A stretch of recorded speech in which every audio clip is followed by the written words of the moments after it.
On a mild autumn evening, Charles Brown left a private fundraiser. He waved to the crowd. Charles Brown, after delivering a fiery speech to a packed hotel ballroom, stepped out onto the 7th-floor balcony for a moment of quiet and to wave to the supporters gathered below. The mood was triumphant, the kind that feels scripted for a victory lap. His security detail was nearby, but the mood was relaxed. The threat assessment for the evening was low. That assessment was wrong. He smiled, took in the applause, and then turned to go back inside. It was in that moment that a silent threat found its mark. The sound was nothing more than a muffled thud, lost in the distant hum of the city. There was no screaming, no panic from the crowd below. To those nearby, it looked like a sudden heart attack. Charles Brown stumbled, clutching his chest. Security rushed him inside, but he was pronounced dead minutes later. The cause, a single, precise rifle shot that no one had heard. The scene was chaos. Witness accounts clashed. A gray van was seen fleeing. From the outset, the pattern emerged, the obvious narrative, a lone extremist. But history's blueprint tells a different story. Lincoln's killing was not a single act, but a Confederate conspiracy. JFK's murder gave us a patsy, and Lee Harvey Oswald swiftly silenced himself. MLK's family never believed the lone gunman theory. In each case, a tidy narrative was used to bury a more complex and terrifying truth. But the authorities quickly named their suspect, David Ellis, a disillusioned security contractor with a history of grievances. He was killed in a shootout, taking his motives to the grave, a convenient end, much like Jack Ruby silencing Oswald. But the anomalies piled up. The fatal shot came from a rifle using rare foreign surplus ammunition. The service elevator Ellis used to access the area had been mysteriously reactivated that night with no work order, and a security swipe registered to a third-party vendor was used to access a restricted area just minutes before the shooting. The official investigation called these coincidences. A student of history would call them a modus operandi.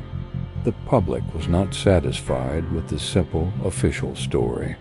They demanded to know the why behind the assassination. To find the why, we must look at the pressure Charles Brown was under. Weeks before his death, he had a private meeting with representatives of a powerful multinational consortium, a group with deep ties to a hostile foreign government somewhere on the East Coast, away from any prying eyes. Their offer was simple: become a vocal conduit for their geopolitical interests in exchange for massive, untraceable funding. This offer was different from what Brown was used to. Brown refused. He called it a betrayal of his America First principles. In the world of international espionage, this refusal was a death sentence. This consortium, called the Janus Initiative, treats influence as an asset class, and when an asset becomes a liability, they neutralize it. No loose ends are tolerated. The breakthrough didn't come from eyewitness accounts, but from a single piece of evidence left at the scene, the key card used to access the secure security office. It was registered not to the hotel, but to a third-party security subcontractor called Secure Plan International. When investigators pressed Secure Plan, they revealed that for this event, they had subcontracted the logistics and access control to a small, independent firm, EV Consulting. The owner? Ethan Vale. This was the first tangible link. Vale wasn't just a random contractor. His company was directly responsible for the very security breach that made the assassination possible. This gave investigators the legal grounds to subpoena Ethan Vale's company bank records. The records showed regular, modest payments from SecurePlan, but they also revealed a single, massive, unexplained payment of $250,000 made to EV Consulting just 1 month before the assassination. The payment came from an entity called Crite Holdings, a shell company registered in the Cayman Islands. Crite Holdings was no mystery to financial intelligence units. It was a known conduit for the Janus Initiative, the same consortium Charles Brown had defied. Now the connection was undeniable. Ethan Vale, the man in charge of security access, had received a massive secret payment from the very group that wanted Charles Brown silenced. The final damning piece was the timeline. Cross-referencing travel records placed Ethan Vale in a foreign city, a known operational hub for the consortium, the week after he received the payment. This wasn't a coincidence, it was a planning meeting. The money was the motive, the access was the method, and the assassination was the result. Ethan Vale was no longer just a contractor. He was the linchpin, the man on the inside. He wasn't an ideologue. He was a mercenary. Deep in debt and with a skill set for logistics, he was the perfect asset for the Janus Initiative to recruit. He provided the access, coordinated the escape route, and likely supplied the specialized ammunition, framing David Ellis as the lone, crazed gunman. He was the handler, the ghost in the machine, ensuring the operation ran smoothly, and the blame fell exactly where it was intended. But the most damning evidence was in the time stamps. The service elevator used by the patsy, David Ellis, was remotely activated at 8:04 p.m. The access logs showed that at 8:02 p.m., Ethan Vale's key card was used to enter the hotel S Secure security office, the only place that elevator could be activated from. And back in the sniper's nest, forensics found a faint, circular imprint in the dust on the windowsill, the mark of a suppressor. Why would a lone, rage-filled extremist use a tool of stealth and professional tradecraft?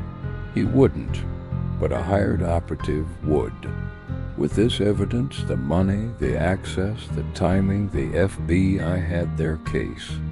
They moved at dawn to arrest the handler, Ethan Vale. He was arrested at his home without a struggle. He wasn't an ideologue. He was a businessman, a logistician. In interrogation, he confessed to arranging the access and facilitating the shooter. He was the architect of the silence. The Janus Initiative is the modern incarnation of a timeless threat, a foreign power operating in the shadows to shape American destiny. Like the conspiratorial networks of the past, they use money, access, and human weakness to achieve their goals.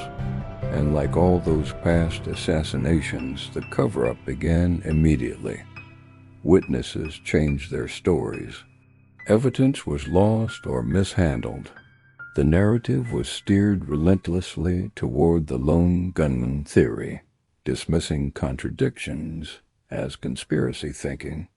It was a page taken directly from the playbooks of the Warren Commission and the FBI investigations of the 1960s, close the case, calm the public, and bury the truth. Ethan Vale, the handler, was convicted. The Janus Initiative retreated into the shadows. The public was left with a simple, painful story. But history teaches us that vigilance is not paranoia. Democracy survives not because it has no enemies, but because we demand evidence, transparency, and attention to the small inconsistencies that point to larger truths. The assassination of Charles Brown, the conspiracy surrounding it, and the characters like Ethan Vale are all works of fiction. But the historical patterns they are built upon the use of patsies, the silencing of witnesses, the hidden financial trails are echoes of real doubts and questions from America's past. This story was not an accusation but a warning to question the official narrative, to scrutinize power, and to remember that the greatest threats to a democracy are often the ones we cannot see. The question is not just who killed Charles Brown. The question is, when the next voice of dissent rises, who will be waiting in the shadows? If you found this story gripping, don't forget to hit the like button, drop a comment with your thoughts, and subscribe for more deep dive conspiracy thrillers like this. Until next time, stay alert, stay curious, and remember, the truth is never simple.